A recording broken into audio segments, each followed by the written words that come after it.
దేవుడే కేంద్రంగా చేసుకుని దేవుడికి ఇష్టమైంది. మళ్ళీ అక్కడ అందరికీ అన్ని ఇష్టం కాదు. అక్కడ ఒక్కొక్క దేవునికి ఒక్కొక్కటి ఇష్టం. అలా ఏ దేవునికి పూజ చేస్తే ఆ దేవునికి ఏది ఇష్టమో అది వండేవాళ్ళం. అవునా? వండేవాళ్ళం. వండిన దాంట్లో తొలిది తీసేవాళ్ళం. తొలిది తీసి మిగిలిందే అది కూడా ఎప్పుడు తెలుసు? పూజ అంతా అయిన తర్వాత పిల్లలకి ఇచ్చేవాళ్ళం. ఆయన తీసేసాం కదా అని మన ప్లేట్లో పడేసేవారు కాదు. 50%. ఆ మిగిలింది కూడా ఎప్పుడు? మొత్తం అంత కార్యము అయిన తర్వాత అప్పుడు పిల్లలు తినాలి. అలాంటి కట్టులో ఉండేవాళ్ళు. ఇప్పుడు నీకు కట్టు లేని భక్తి అయిపోయిందా సమయానికి రాకపోవడానికి? చెప్పండి. కట్టు లేని భక్తి అయిపోయిందా మీరు సమయానికి రాలేకపోవడానికి? లేదా దేవుడు ఆశీర్వదిస్తే లేట్ నైట్ వరకు పని చేసుకొని ఉదయం లేవలేకపోతున్నావా? ఏ కారణం? ఆదివారము దేవుడి దినం అంట. ఒకసారి ప్రకటన గ్రంథం చూడండి. మీకు ఎన్నిసార్లు చెప్పాలి అంటే ఎన్నిసార్లు అయినా చెప్పాలి. ఇది నాకు దేవుడు ఇచ్చిన డ్యూటీ. ప్రకటన గ్రంథం 1వ అధ్యాయము 10వ వచనం. ప్రభువు దినమందు ఆత్మవశుడనై ఉండగా దూరధ్వని వంటి గొప్ప స్వరం నేను విన్నానని యోహాను రాస్తున్నాడు. ప్రభు దినం అంటే ఏంటంటే అది ఆదివారం. ఆదివారం ప్రభు దినం అండి. చెప్పాలి. ఆదివారం ఏ దినం అండి? ప్రభు. ప్రియాంక, ఆదివారం ఏ దినం అమ్మా? ప్రభు దినం. ప్రభు దినమున మనం ఎలా ఉండాలంటే శ్యాము? ఆత్మవశులై ఉండాలంట. దేవుడు ఈరోజు నాతో మాట్లాడే దినం అని ఆత్మవశులై ఉంటే అప్పుడు దేవుని స్వరం నీకు వినపడుతుందంట. దేవుని గొప్ప స్వరం నీకు వినపడుతుందంట. దేవుని స్తోత్రం కావాలి. హల్లెలూయా. ఒకసారి లేటుగా వచ్చిన వాళ్ళందరూ కూడా అలా చూస్తున్నారేంటి అనేసి లేచి గుంజి తీయమంటూ అనుకున్నారేమో. కాదు. ఆత్మ పరిశీలన చేసుకుని ఈరోజు మీ ఆలస్యానికి కారణం అంత అనివార్య కారణాలు ఏమైనా ఉన్నాయా? లేవు. ఏమండి? ఆలస్యంగా నేను మందిరానికి రాను అనే సమర్పణ చేసుకోండి. ఆలస్యంగా నేను మందిరానికి రాను అనే సమర్పణ చేసుకోండి. ఏమండి? మీకు విషయం తెలుసా? మీకు అంతకుముందు ఒకసారి చెప్పాను. మా పెద్దనాన్న చాలా వయసు, చాలా పెద్ద అయినా దేవుని మందిరంలో దేవుని బలిపీఠం దగ్గరే కూర్చోవాలని ఈ జనాన్ని అందరినీ తోసుకొని వెళ్ళలేక దేవుని మందిరానికి ముందే వెళ్ళిపోతాడండి. ఆ పాస్టర్ ఆయన చనిపోయిన తర్వాత సాక్షి వేస్తున్నాడు. కృష్ణ గారు అసలు స్నానం చేస్తాడో లేదో తెలియదు, ఒక చొంపు ఒప్పుకుంటాడు అనుకుంటా, వెంటనే వచ్చేస్తాడు దేవుని మందిరానికి. ఒక చొంపు ఒప్పుకుంటాడు అనుకుంటా అని అన్నాడు. ఆయన స్నానం సరిగ్గా చేయడేమో చొంబిలో ఒప్పుకుంటాడు, దేవుని మందిరానికి ముందు వచ్చేస్తాడు. దేవుని మందిరానికి ముందు రాలేకపోవడం అట్టర్ ఫెయిల్యూర్, చాలా ఓటమి. అది మీకు మంచిది కాదు. దయచేసి నేను ఇలా చెప్తున్నానని మీరు ఏమనుకుంటే పర్వాలేదు. అదేంటంటే దిద్దుబాటు. దేవుడు దిద్దుతున్నప్పుడు మీరు దేవుని మాటలు వినాలి. ఇందాక వాక్యంలో, స్తుతి వాక్యంలో మనం విన్నాం, నీవు ఏది పెడితే అది తీసుకుంటున్నాయంట జీవుడు. దేవుడు ఏది పెడితే అది తీసుకుంటున్నాయంట. కాబట్టి అది చేయలేదు, ఇది చేయలేదు కాబట్టి నేను దేవుని సన్నిధికి రాలేను, దేవుని సన్నిధిలో ఉండలేను, నాకు మనసు సహకరించట్లేదు, మనవు సహకరించట్లేదు అనే పరిస్థితిలో దేవుడితో బేరసారాలు ఆడకూడదు. దేవుడు ఏది ఇస్తే అదే, దేవుడు ఇచ్చే వరకు ఎదురు చూస్తూ ఆయన సన్నిధిని మానక విడువక మనం మానక కూడుకోవాలని పౌలు చెప్తుంటాడు. దేవుని స్తోత్రం కాదు. ఈరోజు దేవుడు మనల్ని దిద్దుబాటు వాక్యంతో దిద్దాలి. దేవుని స్తోత్రం కలుగుతాగా. హల్లెలూయా. మాట విందాం చూడండి. మొన్న దేవుడు నాతో మాట్లాడిన మాటలు మీ దగ్గర పట్టుకొచ్చాను. మన అమూల్య ఉంది కదా, అమూల్యకి నేను వాళ్ళ అమ్మ కొన్ని విషయాలు నేర్పింది. అమ్మ నీకు పెళ్ళి ఎవరు చేశారు అంటే జేజీ అని చెప్పాలి సమాధానం. ఇలా నేర్పింది. అందులో నుంచి దేవుడు నాకు మాట్లాడిన మాట అన్నమాట. అందుకు నేను మీకు చెప్తాను. నీ కళ్ళు ఎవరు చేశారు? జేజీ. నీ ముక్కు ఎవరు చేశారు? జేజీ. నీ నోరు ఎవరు చేశారు? నీ ముగ్గులు ఎవరు చేశారు అంటే జేజీ. దానికి జేజీ అంటే ఇలా అడుగుతుంది. ఒకసారి నేను వెళ్ళాను, నేను అన్నాను, అమ్మా దేవుడు నేను చేస్తున్నప్పుడు నువ్వు ఎలా ఉన్నావు అన్నాడు. ఎలా ఉన్నావమ్మా దేవుని దగ్గర ఉందా అంటే ఇలా ఉన్నా. అలా ఉంటుంది. అది నేర్పలేదు అని అమ్మాయి చెప్పింది.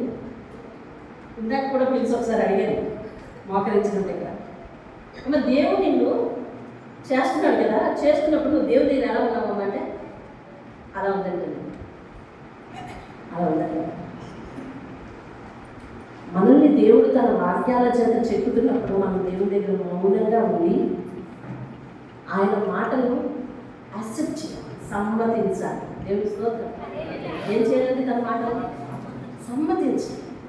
తన వాక్యంతో మనల్ని చెప్పుతున్నాడు అనుకోండి, తన మాటల చేత మనకు ఒక మంచి ఆకారాన్ని ఇద్దాం అనుకున్నాడు అనుకోండి, మనం ఏం చేయాలి తెలుసా? సమ్మతించాలి. దావీదు అన్నాడు, ప్రార్థన చేశాడు ఏమని? సమ్మతి గల మనస్సు. ఏ మనస్సు మనల్ని? ఏదో వాక్యం తీయండి. సమ్మతి గల మనస్సు నాకు ఇప్పుడు.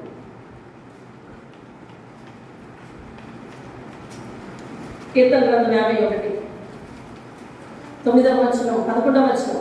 నీ సన్నిధిలో నుండి నన్ను త్రోసివేయకు, నీ పరిశుద్ధాత్మను నా యొద్ద నుండి తీసివేయకు, నీ రక్షణ ఆనందము నాకు మరలా పుట్టించు. సమ్మతి గల మనస్సు అంటే ఒప్పుకునే మనస్సు. దేవుడు ఏ వాక్యం చెప్తున్నాడో ఆ వాక్యాన్ని ఒప్పుకొని పాటించవచ్చు. ఒప్పుకోవడం అంటే ఏంటి? రాజు అగ్రిమెంట్ అంటే ఏంటి? అందులో ఏది రాస్తే దాని అందరికీ కూడా వడంబడే జీవించాలి. అగ్రిమెంట్, అవునా? అగ్రిమెంట్ అయిపోయింది, ఏం మనం మార్చడానికి వీల్లేదు. ఏదైనా మారుద్దాం అనుకుంటే అంటున్నారు అగ్రిమెంట్ అయిపోయింది కదా, ఇంక మారదు అంటున్నారు. అంటే దేవుని మాటలతో ఒక అగ్రిమెంట్ చేసుకోవాలి. దేవుని మాటలతో ఒక అగ్రిమెంట్ ఉండాలి, నీకు ఒక ఒప్పందం ఉండాలి. దేవుడు నీతోనే మాట్లాడతాడు. అసలు ఎవరితో మాట్లాడతాడని ఈరోజు వచ్చావు నువ్వు దేవుని సన్నిధికి? అంతేనా? నాతోనే, మా కుటుంబంతోనే. నాతో అనాలి ఫస్ట్. ఇది ఇండివిజువల్. తర్వాత బయటికి వెళ్తే మన కుటుంబంతో ఖచ్చితంగా మాట్లాడాలి. ఫస్ట్ సెంటర్ నువ్వు, తర్వాత నీ కుటుంబం, తర్వాత సంఘం. ఆయనకు ప్రయారిటీ ఉంది. మొదట నీకే ప్రాధాన్యత ఇస్తున్నాడు. మరి నీ కొరకు మాట్లాడే మాట నువ్వు పట్టించుకోకుండా, నువ్వు సమ్మతించకుండా, నువ్వు ఒబే చేయకుండా అది నీలో పరివర్తన ఎట్లా తీసుకొస్తుంది? శిల్పకారుడు ఒక బండం తీసుకుని ఓ బొమ్మన చెక్కాలి అనుకున్నాడు. చెక్కాలనుకున్నప్పుడు దాని మీద ఏం దెబ్బలు పడుతున్నాయి? ఉలి దెబ్బలు పడుతున్నాయి. ఉలి దెబ్బలు పడుతున్నప్పుడు రాయి ఎలా ఉండాలి? శిల్పకారుడు ఎదురుకుండా మౌనంగా ఉండాలి. మౌనంగా ఉండి ఏం చెప్తున్నాడో అలాగే చెక్కనివ్వాలి. ఇదిగో ఇది ఇలా చెక్కు, ఇదిగో ఇది ఇలా చెక్కు అని దాన్ని డైరెక్షన్ ఇవ్వకూడదు. పైగా ఏ దెబ్బ పడుతున్నా ఆ దెబ్బకి అది ఒబే చేయాలి, ఓకే చేయాలి, సమ్మతించాలి, విధేయత చూపాలి. కాసేపటి తర్వాత ఒక అందమైన శిల్పం బయటపడుతుంది. అప్పుడు ఇంతకు ముందు బండరాయిని ఎవరు చూడలేదు, కానీ ఇప్పుడు ఆ శిల్పాన్ని అందరూ చూస్తారు. రాగస్వామి వింటున్నారా? ఇప్పుడు ఆ శిల్పాన్ని ఎవరు చూస్తారు? ఎందుకంటే ఒక శిల్పి చేతిలో ఇమిడిపోయింది. ఆ శిల్పి ఎలాగ దెబ్బేస్తే అలాగ వంగిపోయింది.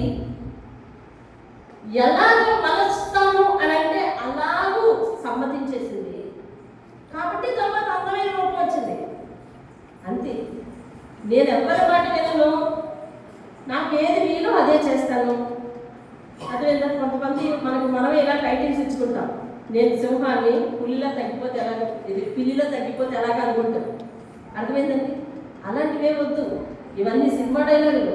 మన జీవితంలో దేవుని దగ్గర వర్కౌట్ అవ్వవు ఇవన్నీ. అంతే అవుతాయా? దేవుని దగ్గర వర్కౌట్ అవ్వవు. మనం దేవుని దగ్గర ఎప్పుడు కూడా ఆయన పాదాల దగ్గర, ఎప్పుడు ఎక్కడ ఉండాలంటాము? ఎప్పుడు మనం అదే వాక్యం వింటూ ఉంటాం కదా, ఆయన పాదాల దగ్గర హృదయాన్ని సాగరపరుచుకునే స్థితిలో మనం ఉండాలి. అందుకే చూడండి, అదే 50వ అధ్యాయం చూడండి. 50వ ఇదే మన ఇప్పుడు అమూల్య ఆ సమాధానం చెప్పిన తర్వాత దేవుడు నా మనసులో ఒక వాక్యాన్ని ఇచ్చాడు. దిద్దుబాటు నీకు అసహ్యం కదా, నీవు నా మాటలు వినినప్పుడు వెనక్కు తోసివేస్తావే అనే మాట నా మనసులో పెట్టాడు. నేను దాన్ని మీ దగ్గరకు తీసుకుని వచ్చాను. 50వ అధ్యాయం చూడండి, 17వ వచనం. దిద్దుబాటు నీకు అసహ్యము కదా, నీవు నా మాటలను ఎక్కడికండి వెనక తోసేస్తున్నావట మాటలు. అంటే మనం దేవుని మాట విని దాని ప్రకారం మారలేకపోతున్నాం అంటే అర్థం ఏంటో తెలుసా? దేవుని మాటకు మనము వెనక్కి తోసేస్తున్నాం. దేవుణ్ణి మనం ఇలా వర్ణిస్తాం ఏమని? అతడు నా రక్షకుడు, అతడు నా పోషకుడు, అతడు నా ప్రాణదాత అంటాం. ప్రాణదాత అయినా, పోషకుడైనా, రక్షకుడైనా దేవుని మాట మనం వినలేకపోతే మనకు మనుగడ ఎక్కడ? అసలు దేవుడు అంటున్నాడు, దిద్దుబాటు నీకు అసహ్యం కదా, నా మాట విన్నప్పుడు నువ్వు వింటలేదు కదా, ఎక్కడికి తోసేస్తున్నావంటే వెనక్కి. అందుకనే ఒకరోజు చాలా భక్తిగా ఉంటాం, ఫోర్స్లో ఉంటాం, తర్వాత చల్లబడిపోతుంటాం మనం. అలా ఉండడానికి వీల్లేదు. ఏమండి, వెనక్కు తోసివేస్తున్నాము అనేది కొన్ని బైబిల్ ఎలా ట్రాన్స్లేట్ చేశారు, ఎలా తెలుసా? బోధను ద్వేషించి నా మాటలను ద్వేషిస్తున్నాము అని రాశారు. దేవుని బోధని, దేవుని మాటలను ఏం చేస్తామంట మనం? ద్వేషిస్తున్నామంట. సంఘానికి దేవుని మాట వినాలని వచ్చావు, ఇక్కడ నీతో మాట్లాడేది ఎవరి స్వరము? దేవుని స్వరం. అసలు ఎవరి ద్వారా మాట్లాడతాడు? సేవకుల ద్వారా మాట్లాడతాడు. వినండి, సేవకుల ద్వారా దేవుడు మాట్లాడుతున్నప్పుడు సేవకుడు చెప్పిన మాటలు నువ్వు ఉపయోగపడకపోతే దేవుని మాట నీకు ఎలా వినబడుతుంది? అవుతుందా? చూడండి, 2వ తిమోతి పత్రిక 3వ అధ్యాయము 16వ వచనం చదవండి. దైవజనుడు సజ్జనుడై, ఏమండి సరిగా చదవడం రావట్లేదు. దైవజనుడు సన్నద్ధుడై ప్రతి సత్కార్యములకు పూర్ణముగా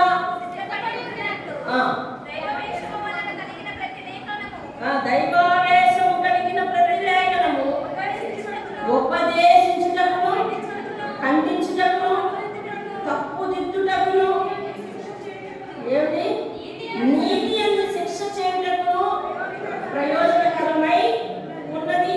దేవునికి స్తోత్రం కలుగును. అదే 4వ అధ్యాయం 2వ వచనం, సమయమందు వాక్యమును ప్రకటించుము, సమయమందును అసమయమందును ప్రయాసపడము, సంపూర్ణమైన దీర్ఘశాంతంతో ఉపదేశించుచు, ఖండించు, గద్దించు, బుద్ధి చెప్పు. ఏం చేయమన్నాడండి? లాలించు, బుజ్జగించు. ఇదేనా? అమ్మమ్మమ్మమ్మమ్మ నువ్వు రాకపోతే ఎలాగమ్మా? అలాగే అమ్మన్నాడా? ఇది నీకు కరెక్ట్ కాదు. ఖండించు.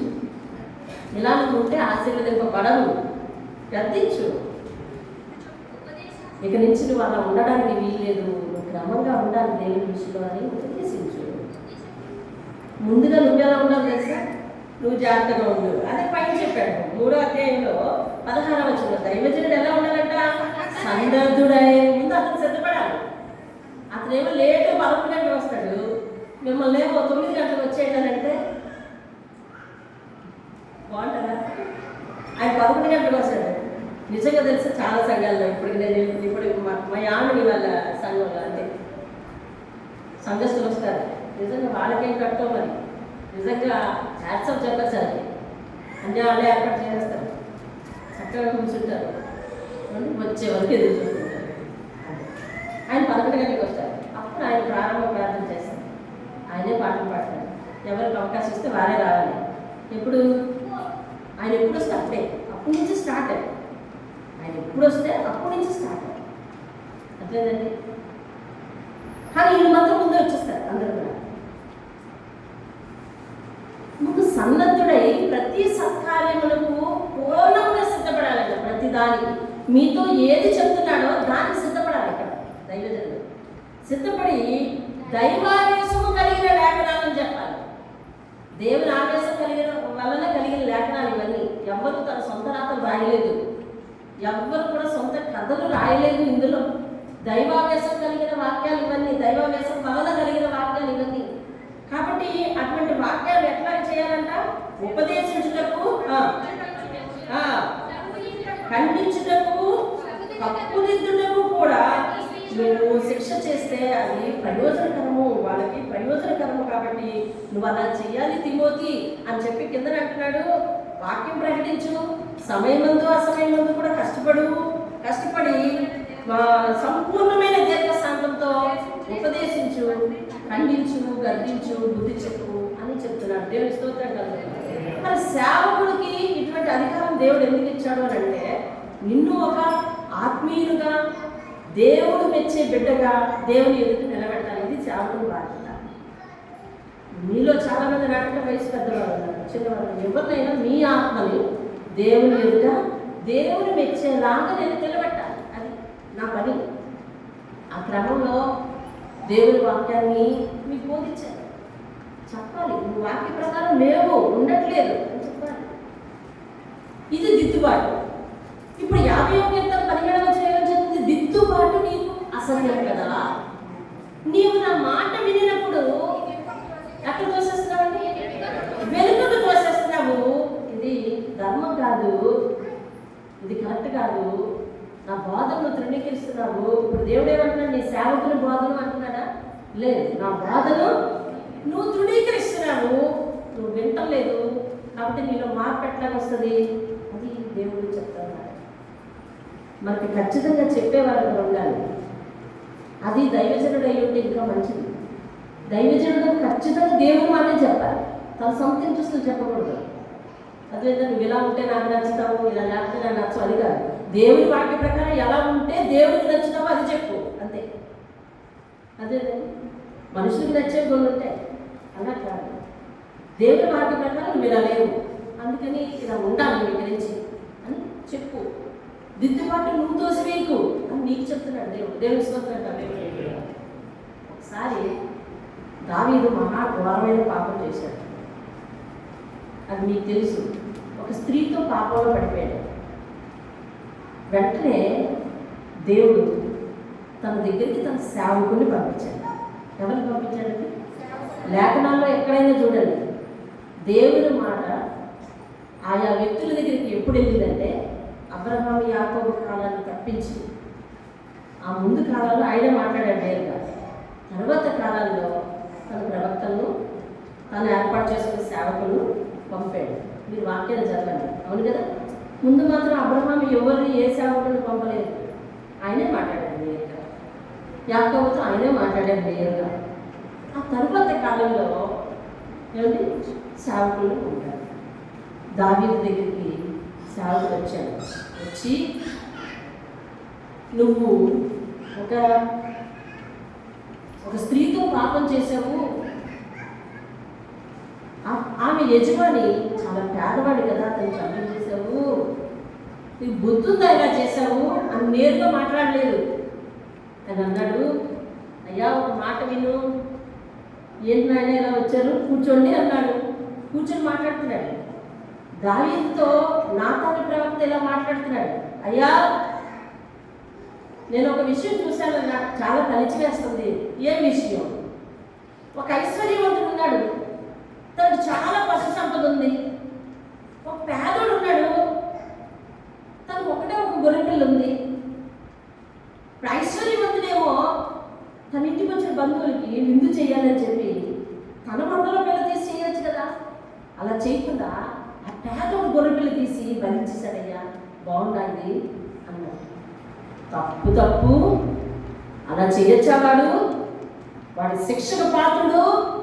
గొర్రెపిల్లకు బదులు 4 గొర్రెపిల్లలు ఇవ్వాలి అని దావీదుకు కోపం వచ్చేసింది. అప్పుడు దావీదు ఏమన్నాడో తెలుసండి? ఆహా, వ్యక్తివి నువ్వే అని చెప్పాడు. ఏమన్నాడండి? ఆ వ్యక్తివి, ఆ మనుష్యుడు నీవే. ఈ సంఘటన ఎక్కడ ఉంటుందంటే 2వ సమూయేలు గ్రంథం 12వ అధ్యాయం 7వ వచనంలో కరెక్ట్గా అంటాడు, ఆ మనుష్యుడు నీవే.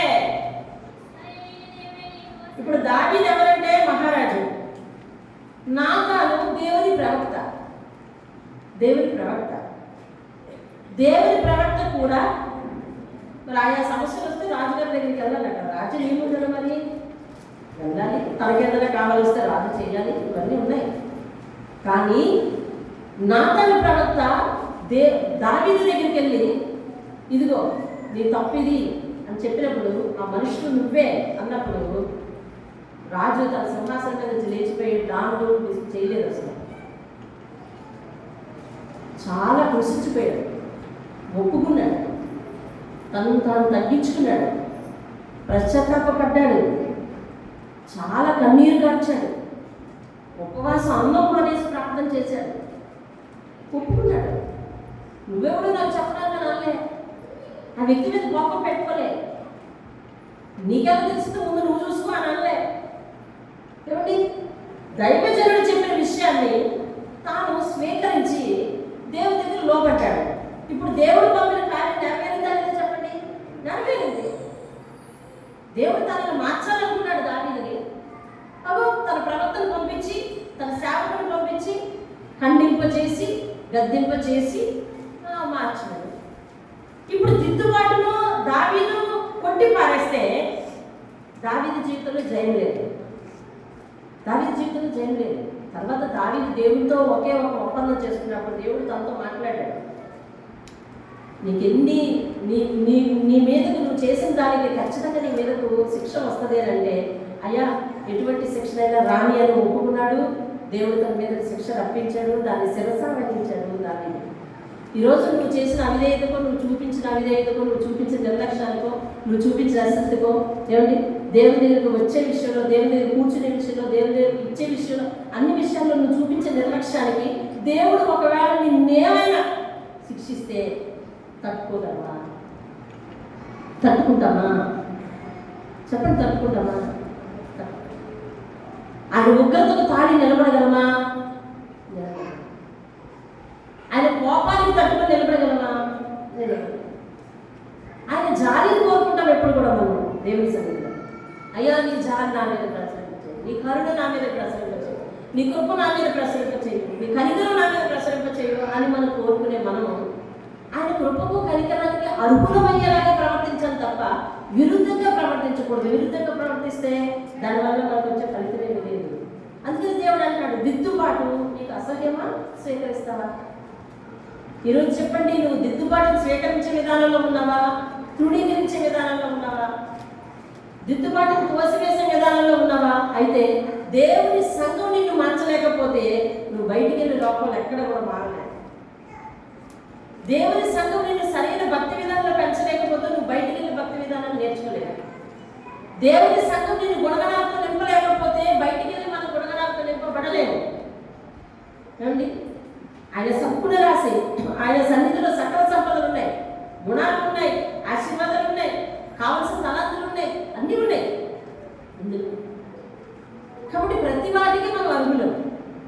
ఆయన దిద్దుబాటును మనం వెనక్కి తోసివేయకూడదు. ఏమండి, ఇర్మియా గ్రంథంలో ఒక సంఘటన జరిగింది. ఇర్మియాకి దేవుడు కనిపించి అన్నాడు, నేను నీతో చెప్పే సంగతులన్నీ కూడా నువ్వు ఒక అసిస్టెంట్ పెట్టుకుని రాయించు అన్నాడు. అతను ఒక అసిస్టెంట్ పెట్టుకున్నాడు. ఆ అసిస్టెంట్ చేత అన్నీ రాయించి పూర్తయిపోయిన తర్వాత ఏమన్నాడు తెలుసా? ఈ గ్రంథాన్ని దేశపు రాజు దగ్గరికి వెళ్ళి వినిపించు అన్నాడు. అర్థమవుతుందండి మీకు? నేను అవన్నీ మీకు తీసి చదివించలేక క్లుప్తంగా చెప్తాను, సమయం అయిపోయింది. ఈ గ్రంథాన్ని రాజు దగ్గరికి తీసుకెళ్ళి వినిపించు అన్నాడు. సరే, తీసుకెళ్ళి వినిపించాడు. చదివి వినిపించిన వెంటనే అది ఎలాగ రిఫ్లెక్ట్ అయ్యాడు తెలుసా? ఒకసారి చదవండి. ఇర్మియా గ్రంథం 36 అధ్యాయం. ఇర్మియా గ్రంథం మీరు ఇంటికి వెళ్ళాక తీరికగా ఉంటే 36 అధ్యాయం అంతా చదవండి. ప్రవక్త అయిన ఇర్మియా తనకు ఆజ్ఞ ఇచ్చినట్లు నేరియా కుమారుడైన బారుకు గ్రంథము చేతపట్టుకుని యెహోవా మాటలన్నిటినీ యెహోవా మందిరంలో చదివి వినిపించాడు. అది ఇర్మియా అసిస్టెంట్ బారుకు అన్నమాట. అతను చేత పెట్టుకుని అన్నీ రాయించి ఆ మాటలన్నీ వినిపించయ్యా అంటే అతను వినిపించాడు. వినిపించిన వెంటనే వాళ్ళు ఏం చేశారు తెలుసండి? అందులో 23వ వచనం చదవండి. యెహూది అతని పేరు, రాజు పేరు యెహూది 3-4 పేజీలు చదివితే రాజు చాకుతో దాన్ని కోసి కుంపట్లో వేసేసి ఆ కుంపట్లో ఉన్న అగ్ని చేత చాలు ఎక్కడ చదువుతున్నారు? ఎక్కువ మంది ఒకేసారి చదవడం వల్ల దీనికి ఐరికి లేదు, ఇబ్బంది వస్తుంది. ఎవరో ఒకరు చదవడానికి చాలా చదవండి. 23వ వచనం నేను చదువుతున్నాను చూడండి. యెహూది 3-4 పుటలు, అంటే పుటలు అంటే పేజీలు, 3-4 పేజీలు చదివి వినిపించిన తర్వాత రాజుకి కోపం వచ్చేసి చాకుతో దాన్ని కోసేసి అక్కడ కుంపటి ఉంటే ఆ కుంపట్లో వేసేస్తే ఆ కుంపట్లో ఉన్న అగ్ని చేత మొత్తం కాలిపోయిందండి. అక్కడంతా ఎవరు రాయించిన గ్రంథం ఇది? లక్ష్మి గారు, ఎవరు రాయించిన గ్రంథం అండి? దేవుడు రాయించిన గ్రంథం. ఎందులో పడిపోయింది? అగ్నిలో పడిపోయింది. జస్ట్ ఇలాగ కళ్ళు మూత పడ్డాయంటే ఒక మంచి సీన్ వేసిపోతుంది ఇక్కడ. కుంపట్లో పడిపోయింది. ఎవరు వేస్తారది? రాజు. చీరేసి, మళ్ళీ చాకుతో చీరేసి చింపేసి వేశారు. దేవుడి మాట అతనికి ఎక్కలేదు. నీ దేవుడు చెప్పాడా ఇలా ప్రవచించమని? నువ్వు ఇలా ప్రవచిస్తావా?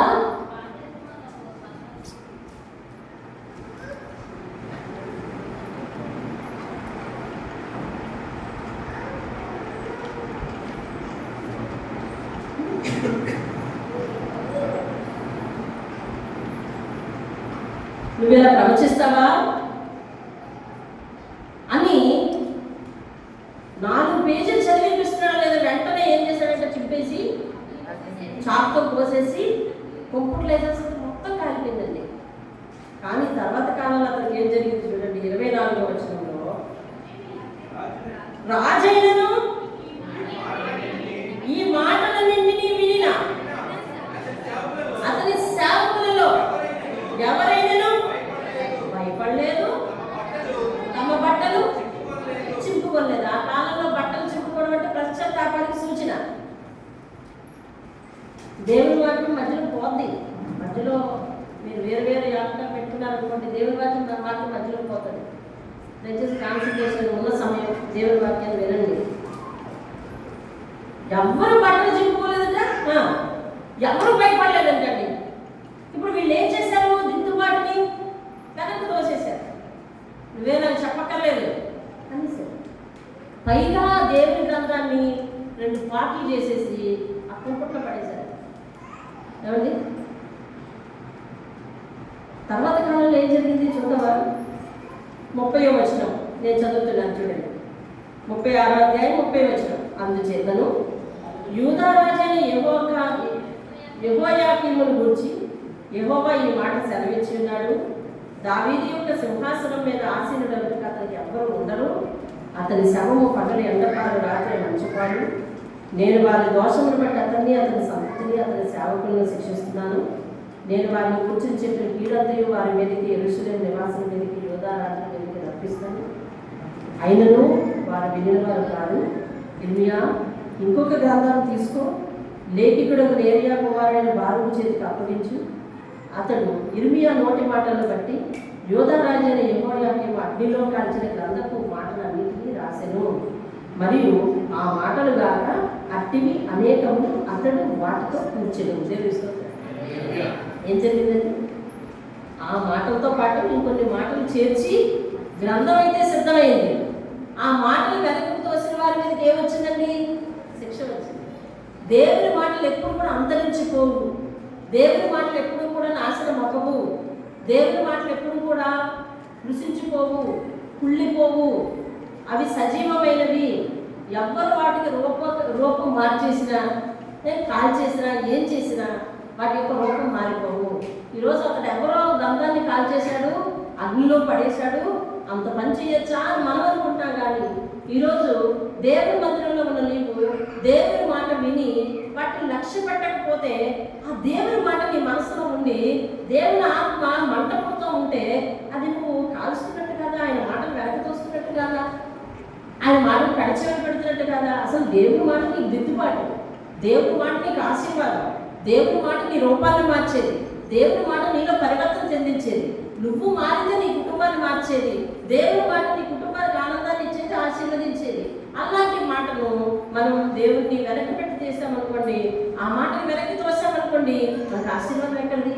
ఆయన మాట వినాలి, ఆయన చాలా శ్రద్ధగా ఉండాలి. దేవుని స్తోత్రం కలుగుతాను. హల్లెలూయా.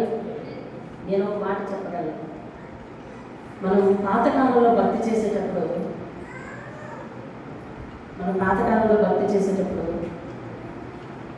ఆ పద్ధతులన్నీ కొన్ని మంచివేనండి.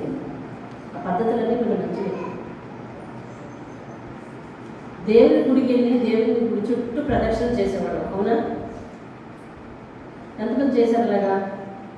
నేను చేశాను. దేవుని గుడి చుట్టూ ప్రదక్షిణ చేసేవాడు. దేవుడి చుట్టూ చేయడానికి వీల్లేదు. అక్కడ గర్భగుడిలో ప్రవేశం లేదు.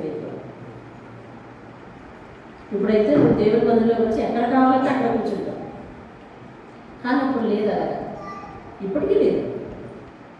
అందుకని ఏం చేసావు తెలుసు, ఆయన ఏమో గుళ్ళో ఉంటాడు, నువ్వేమో కూర్చోట్టు ప్రదర్శన చేస్తావు. ఇంకొంచెం భక్తి చాటుకోవడానికి తనలో తాను పొర్లుతూ దొర్లుతూ దేవుని మందిరం చుట్టూ, గుడి చుట్టూ ప్రదర్శన చేసేవాడు. ఇందాక చెప్పినట్టుగా ఆయనకి ఇష్టమైన ఉపాధి చేసేవాళ్ళం, ఆయనకి ధూపం వేసేవాళ్ళం, ఆయనకి నైవేద్యం పెట్టేవాళ్ళం, ఆయన ఎదురుగుండా కొబ్బరికాయ కొట్టేవాళ్ళం దేవుడిని భావించి. ఈరోజు సత్యుడైన నిత్యుడైన దేవుడిని తెలుసుకున్నాం, దేవుడి దగ్గరికి వచ్చాం. చచ్చ ఆ సిస్టమ్ చేయనన్నాం, ఇక్కడ సిస్టమ్ లేకుండా ఉన్నాం. బాగుందా? ఆ సిస్టమ్ లేవన్నావు, ఆ సిస్టాన్ని వదిలిపెట్టానన్నావు. అది అట్లా చేయకూడదు, చేయొద్దు అన్నావు. అక్కడ వాళ్ళు కూడా పరమార్థం తెలుసుకోలేక చేశారు. నువ్వు ఇక్కడికి వచ్చి లేదు లేదు దేవునికి ప్రథమ స్థానం ఇవ్వాలి అంటే మన హృదయంలో ప్రథమ స్థానం ఇవ్వాలి, దేవునికి ప్రథమ స్థానం ఇవ్వడం అంటే మన సమయంలో ప్రథమ స్థానం ఇవ్వాలి, దేవునికి ఉపాధి పెట్టడం అంటే దేవునికి తొలుత తీయాలి, తొలుత ఇవ్వాలి, తొలుత సమయంలో కూడా తొలుత గురించి మాట్లాడాడు. ప్రతి విషయంలో కూడా నీకున్న దాంట్లో, నీకు వచ్చిన దాంట్లో, నీ సంపాదనలో, నీ కష్టార్థంలో తొలుత తీయాలి, సమయంలో తొలుత తీయాలి. ఇవన్నీ ఇక్కడ నేర్చుకుంటాం. ప్రదక్షిణ చేయడం అవసరం లేదు, అలాగే పొల్లి ప్రదక్షిణ చేయడం అవసరం లేదు. ఆయన మాట ఏదైతే వింటున్నావో దాన్ని మదిలో పదే తలుచుకుంటూ అదే మాట చుట్టూ నీ జీవితం కట్టుకుంటూ ఉండాలి. ఆ మాట అనే సరౌండింగ్స్లోనే, అంటే ఆ పరిధిలోనే నీ మాట, నీ ప్రవర్తన ఉండాలి తప్ప ఆ పరిధిని దాటి వెళ్ళకూడదు అనే విషయాలు ఇక్కడ తేటగా నేర్చుకుని దానికి సమయం లేదు, దానికి ఒక సిస్టమ్ లేదు, ఒక వ్యవస్థ లేదు. ఎప్పుడు లెగిస్తామో నేను అడగక్కర్లేదు, ఏముంది ఉతికిన బట్టలతో ప్రార్థన చేస్తామో లేదు, ఆ సిస్టమ్ లేదు. దేవుడు అంటున్నాడు మంచు దిగినట్టే చేయమన్నాడు. ఇందులో నేనే కొత్త సిస్టమ్ పెట్టను, మంచు దిగినట్టే చేయమన్నాడు. ఎలాగా స్నానం చేసి ప్రార్థన చేసే సిస్టమ్ ఏమి లేదు. ఏది నీ జీవితంలో ప్రాధాన్యంగా ఇస్తావు? ఆయన మాటలు విన్నట్టు వంట పట్టించుకోకపోతే నువ్వెలా మారుతావు? నిన్నెవరు మారుస్తారు? నిన్నెవరు మానిపిస్తారు? నీకున్న గుణగణాలను ఎవరు మానిపిస్తారు? దిద్దుబాటు ఉంటే అసహ్యం చేసుకుంటే అది. ఇక్కడేమో ఆ రాజుకి కోపం వచ్చేసాడు, 4 పేజీలు చదవనిచ్చాడు. చదవగా అతని చేతులు షాప్ ఉన్నట్టుంది, వెంటనే పోసేసాడు అగ్ని మండపం. దేవుని వాక్యం మీద నష్టపోయిందా? కాలిపోయింది. దేవుని దాని సేవకు వచ్చాక ఇంకోసారి రాయించాడు. ఆటితో అంటే ఇంకో మాటలు చేర్పించాడు, ఇంకా కొన్ని మాటలు చేర్పించాడట. దేవుని వాక్యం తరిగిపోయిందండి, తరగలేదు. దేవుని వాక్యం నాశనం అయిపోయిందా? నాశనం అవ్వలేదు. కానీ దాన్ని ధృవీకరించిన వారి జీవితం నిలబడలేదు. ఈరోజు బాగుపడాలని దేవుని సన్నిధికి వచ్చి ఆయన మాటలు వినకుండా నీ సొంత పనుల్లో, సొంత వ్యాపకాల్లో ఉంటే, లేదు ఎలా వచ్చావో అలాగే వెళ్ళిపోతూ ఉంటే ఆయన మాటలు నీ హృదయంలో ప్రదక్షిణ చేయాలి. వారం నాటి విన్న మాటలు వారం అంతా అక్కడ ప్రదక్షిణ చేయాలి. దేవుని స్తోత్రం కలుగుతుంది. హల్లెలూయా. ఎప్పుడు కూడా మనం ఇలాగే ఉండకూడదు. నేను తగ్గను, నేను వినను, నేను లోబడను, నేను తగ్గించుకోను అనే పరిస్థితులు మన దగ్గర ఉండకూడదు. ఎలాగ మాట వినాలంటే దేవుని స్తోత్రం కలుగుతుంది. మీరు ఒక వ్యక్తి గురించి విన్నారు, హిజ్కియా కుమారుడు. 2వ దినవృత్తాంతాల గ్రంథం 30 అధ్యాయంలో ఉంటాడు. ఒకసారి చూడండి, 33 అధ్యాయంలో ఉంటాడు. 2వ దినవృత్తాంతాలు 33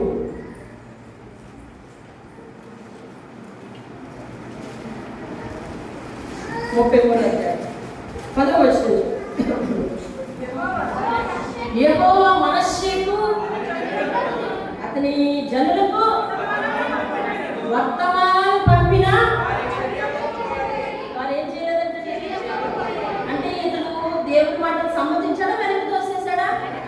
వెనక్కి తోసేశాడు. దేవుడి మాటకు సంబంధించాడా, వెనక్కి తోసేశాడా? వెనక్కి తోసేశాడు. మరి రానున్న కాలంలో అతను ఏమయ్యాడు చెప్పండి?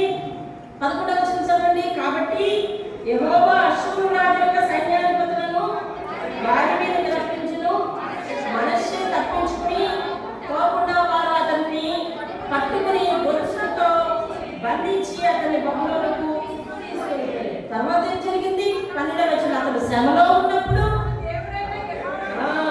తన దేవుడైన యెహోవాను బతిమాలుకుని తన పితరుల దేవుని సన్నిధిని తన్ను తాను బహుగా తగ్గించుకొని ఆయనకు మరగడగా. చాలు. బండి ఎక్కడికి వచ్చింది? లైన్కి వచ్చింది. బండి ఇప్పుడు లైన్కి వచ్చింది. అసలు దేవుడు ఎప్పుడు మాట్లాడతాడు మనతో? శ్యామ కాలంలోనే మాట్లాడతాడు. ఎప్పుడు మాట్లాడతాడు దేవుడు? ఎప్పుడు మాట్లాడతాడు మనతో? శ్యామ కాలంలోనే. 27 గ్రంథం 22వ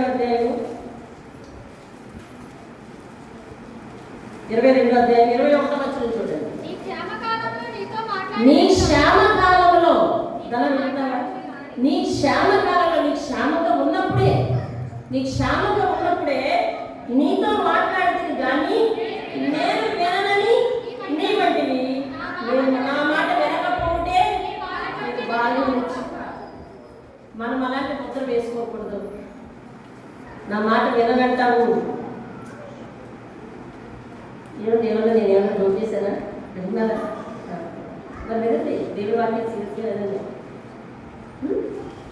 శ్యామ కాలంలోనే నీతో మాట్లాడాను. నేను విననని నువ్వు అంటున్నావు. నా మాట నీ వెనకకు తోసివేస్తున్నావు. దిద్దుబాటు నీకు ఇష్టం లేదు. నేను చెబితే వినలేదు. నువ్వు దేవుడు మొదలుపెట్టుకుంటాడు. అసలు దేవుడు వాటిని వెతుకు వినాలి. నీకు క్షేమం. దేవుడి వాటిని వెతుకు వినాలి. నీకే ఆశీర్వాదం. దేవుడి వాటిని వెతుకు వినాలి. నువ్వే వర్ధిల్లుతావు. అంతే. వర్ధిల్లేవాడు నువ్వే, ఆశీర్వదింపబడేవాడు నువ్వే, దీవించబడేవాడు నువ్వే. నీకు దీవెన కావాలి, నీ బ్రతుకు ఆశీర్వాదం కావాలంటే దేవుడి మాట వినాలండి. దేవుని స్తోత్రం. ఆయన దగ్గరికి రావడానికి, ఆయన దగ్గర నివసించడానికి అలా ఇలా సాకులు చెప్పకూడదండి. సాకులు చెప్పకూడదు. దాన్ని దీన్ని కాపాడుకోకూడదు. వాక్యం చెప్తుంది, ఒకడు తన ప్రాణమును మరి ఒకడు సమస్తమును సంపాదించుకుని తన ప్రాణమును పోగొట్టుకునే ఎడల అతడికి ఏం ప్రయోజనము అని దేవుని వాక్యము ప్రశ్నిస్తుంది. ఏం చేశాడంటే అంతా సంపాదించుకున్నాడంట. దేన్ని పోగొట్టుకున్నాడంటండి? ప్రాణాన్ని పోగొట్టుకున్నాడంట. దానివల్ల ఏమైనా ప్రయోజనం ఉందా? కాబట్టి దేవుడిని సంపాదించుకొని మిగిలిన పోగొట్టుకున్నా పర్వాలేదు. యోబు అదే చేశాడు. ఎవరిని సంపాదించుకున్నాడు? యోబు దేవుడిని సంపాదించుకున్నాడు. మిగిలినవన్నీ పోగొట్టుకున్నాడు. కానీ చివరికి దేవుడు తనని ఉన్నతమైన స్థితిలో ఉంచాడు. మనము బయట ఆశీర్వాదాలు కాదని, ఆరోగ్యాన్ని కాదనుకొని, లేకపోతే కుటుంబ స్థితిగతులను కాదనుకొని దేవుడి దగ్గర నివసిస్తామా? మనకి దేవుడు ప్రయోజనం ఇస్తాడండి. దేవుడి స్తోత్రం కాదు. మా నాలుగు ప్రయోజనం మేము 15 మంది క్రమంగా ఆరాధించాం. క్రమంగా ఒక వరుసలో వాక్యం చదివాం. చక్కగా ఆరాధించాం. మిగతా వాళ్ళందరూ మీ ముందు మీద చేసుకుని చెప్పండి. మీ మనసుకు మీరే చెప్పుకోండి. ఎక్కడున్నారు మీరు? పడకలు ఏ స్థితిలో ఉన్నారు? రాలేనటువంటి ప్రమాదకరమైన పరిస్థితుల్లో మీరుంటే ఓకే. అలా కాదు కదా. అసలు అటువంటి పరిస్థితులు మన జీవితంలో రానివ్వకుండా కాపాడుతున్నాడే. ఆయన సన్నిధిలో మనం నివాసం చేస్తే ఏమైపోయిందండి? అటువంటి పరిస్థితులు రానివ్వకుండా మనం కాపాడుతున్నాడే. ఈరోజు మీకు మన సాక్ష్యం చెప్పారు మా చదివాక. తన మేనలు, మా ఆడపడుచు కొడుకు నరాల వీక్నెస్ వచ్చేసింది. 21 సంవత్సరాలు. ఆ పిల్లల కంటే చిన్నోడే. ఇంకా నరాల వీక్నెస్ వచ్చేసింది. ఆ నరాలు మళ్ళీ చచ్చిపడిన నరాలు మళ్ళీ యాక్టివేట్ అవ్వాలి అంటే ఒక్కొక్క ఇంజక్షన్ ఖరీదు 25,000. అలాంటివి 11 ఇంజక్షన్ చేశాక, ఇంకా ఫిజియోథెరపీ చేశాక అప్పుడు ఇంకా ఏంటో చెప్తారట. ఎటువంటి ఘోరమైన ప్రమాదకరమైన పరిస్థితులు లోపల ఉన్నాయో తెలుసా? దేవుడిచ్చే కృపను బట్టి, ఆరోగ్యాన్ని బట్టి క్షేమంగా ఉన్నామంటే, నా శరీరంలో ఇంకా నీకు రెస్ట్ కావాలి అని అంటే మనము ఎలాగా? వయసు మీద పడిన వాళ్ళు మీకంటే పెద్దవాళ్ళు అందరూ కూడా దేవుని సన్నిధిలో వచ్చి నివాసం చేస్తారు. మరి మీకేమైందో నాకు అర్థం కాదు. అంటే దేవుడి మీద ఆశ కలగాలి. మీకు ఆశ కలగాలి. దేవుడి వాక్యాన్ని ఒబే చేయాలి, సమ్మతించాలని ఆశ కలగాలి. ఆ ఆశ నిన్ను బ్రతికిస్తుంది. ఆ ఆశ నిన్ను ఆశీర్వదిస్తుంది. ఆ ఆశే నిన్ను దీవిస్తుందండి. దేవుడి స్తోత్రం. హల్లెలూయా. మనిషి దేవుడి మాట వెనక తోసివేశాడు. తర్వాత శిక్ష తెచ్చుకున్నాడు. నువ్వే దేవుడు అయ్యా అని ఒప్పుకున్నాడు. కాబట్టి దిద్దుబాటును మనం ఏం చేయకూడదు? వెనక్కు తోసివేయకూడదు. దేవుడు మాట్లాడినప్పుడు వినాలి. దేవుని సమయాన్ని ఖచ్చితంగా పాటించాలి.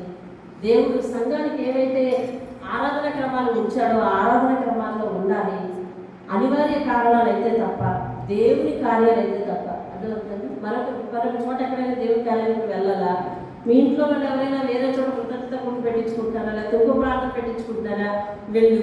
నువ్వు లేవలేని పరిస్థితి మానే అదేనండి. అంతేకాని మనసు బాగోలేదనో, లేకపోతే ఇంకోటి బాగలేదనో, లేకపోతే ఏవేవో అనుకూలించిందో, వంట అవ్వలేదనో, లేకపోతే నేను లేట్గా అలసిపోయి వచ్చానో అన్నది నీ అలసిపోవడానికి కూడా కారణం కూడా దేవుడు జీవనే. అంతే కదా, దేవుడు పని గొప్పది ఎక్కడైనా అలసిపోతాం. అసలు నేను అంటున్నాను తెగ అలసిపోతున్నాను, ఎలా అలసిపోతావు? దేవుడు నీ పని ఒకటి అలసిపోతాడు. లేకపోతే చక్కగా మూల కూర్చొని ఏం చెయ్యాలో తెలియక అందరికీ బాగానే ఉంటావు తెలుసా. అంతేకాని ఏం చెయ్యాలో తెలియక ఉంటావు. అందుకనే దేవుడు చెప్పాడు, నిశ్చయంగా నీ చేతుల కష్టాలతో నువ్వు అనుభవిస్తావు. ఆ దీవెన ఎంత దేవుడు తెలుసా. ఆ దీవెన ఒక వరమండి. అంటే కష్టపడతావు, సంపాదించుకుంటావు, నువ్వు తింటావు. దేవుడు చెప్తున్నాడు ఈ విషయం. దేవుడు స్తోత్రం కలుగుతాడు. ప్రార్థించండి. ఆయన దిద్దుబాటు మనం తోసిపోయేద్దాం. ఆయన మాట వింటాం. ఆయన మాట పడిచేది పెట్టాలి.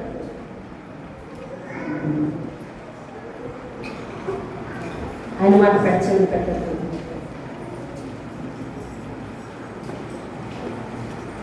కీర్తన భాగంలో మాట్లాడినట్టు ఆయన ఏదిస్తే అది తృప్తి పడతాం. ఆయన పెట్టిందే తీసుకుందాం. ఆయన మాట్లాడిన మాట విందాం. దేవుని మాట. వ్యసనం మానమని చెప్పాడా, మానేద్దాం. గుణగణాలు మార్చుకోమని చెప్పాడా, మానేద్దాం. దేవుని మందిరంలో సక్రమంగా కూర్చోమని చెప్పాడా, కూర్చుందాం. నీ సమయంలో తొలి ఉపహారం ప్రాధాన్యత దేవుడికి ఇవ్వాలని చెప్పాడా, ఇద్దాం. రాత్రి మాట మీద ఉదయం తప్పిపోయే ప్రజలుగా మనం ఉన్నాం. అలా ఉండద్దు. ఆయన సమయాన్ని వాడుకోవద్దు. ఎవరు కూడా, ఎవరైనా సరే ఆయన సమయాన్ని వాడుకోవద్దు. ఆయన సమయానికి తగినట్టుగా ప్లాన్ చేసుకుందాం ప్రతిదీ కూడా. ఈరోజు మనకున్న ఆశీర్వాదం దేవుని మాట విననివ్వట్లేదేమో, దాన్ని పక్కన పెట్టు. నీకున్న బలము, నీకున్న ఇన్ఫ్లుయెన్స్ దేవుని మాట నీకు విననివ్వట్లేదేమో, పక్కన పెట్టు. లేదా లోపల ఒక అడుగు, దేవుని మందిరంలో ఒక అడుగు నీకుందేమో, అందుకే ఇటువంటి ఊగిసలు ఆడలేక ఏమండి మధ్యస్థంగా ఇరుకులు పడి ఉంటున్నామేమో, ఎటు వెనక సందిగ్ధంలో ఉంటున్నామేమో, రెండింటికి చెట్టు రావడలాగా ఉంటుంది పరిస్థితి. అలా చేయకూడదు. దేవుని మాటను విందాం. దిద్దుబాటుని అసహ్యంగా చేసుకోవద్దు. దేవుడు ఏ మాట చేత మలిస్తే చదువుతున్నావు, దేవుని మాట ఏం చెప్తుంది? వాక్యం వింటున్నావు, దేవుని మాట ఏం చెప్తుంది?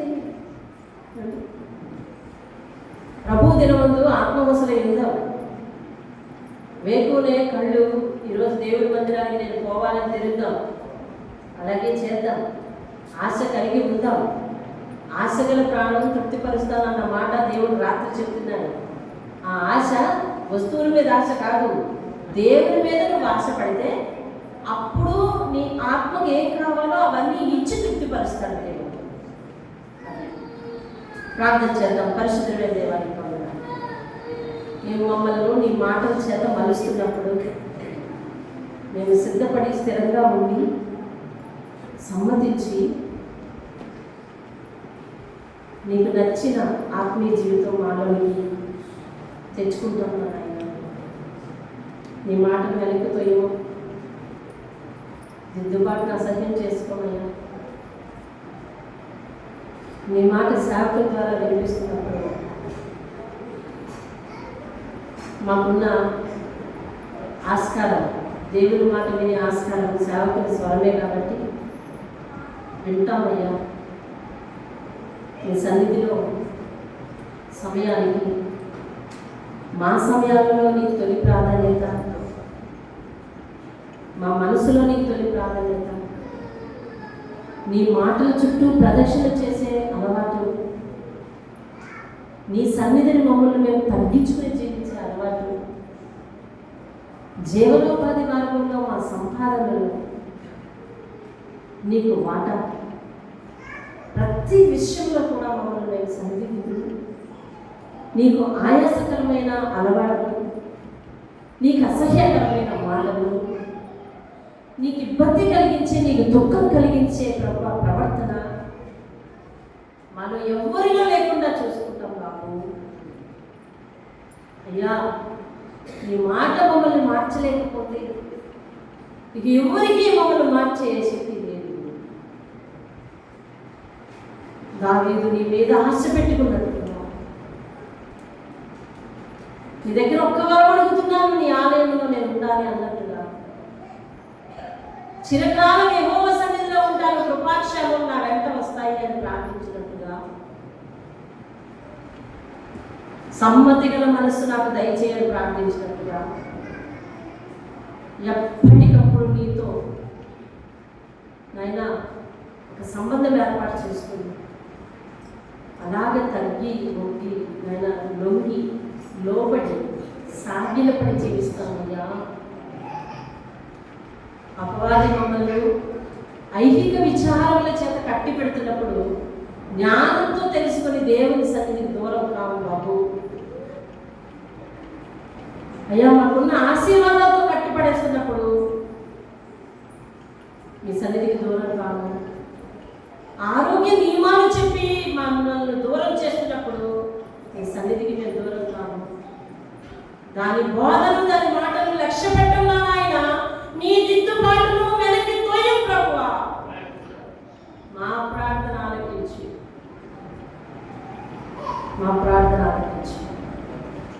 చిన్నపిల్లలు చెప్పినట్టుగా నువ్వు దిద్దేటప్పుడు, నువ్వు రూపురేఖ దిద్దేటప్పుడు నీ దగ్గర ఎలాగ వినయంగా ఉన్నావో అలాగే ఉండగలగడానికి సహాయం చేయాలి. మీ నామాన్ని మహిమ తెచ్చుకోమని ప్రార్థిస్తున్నాను.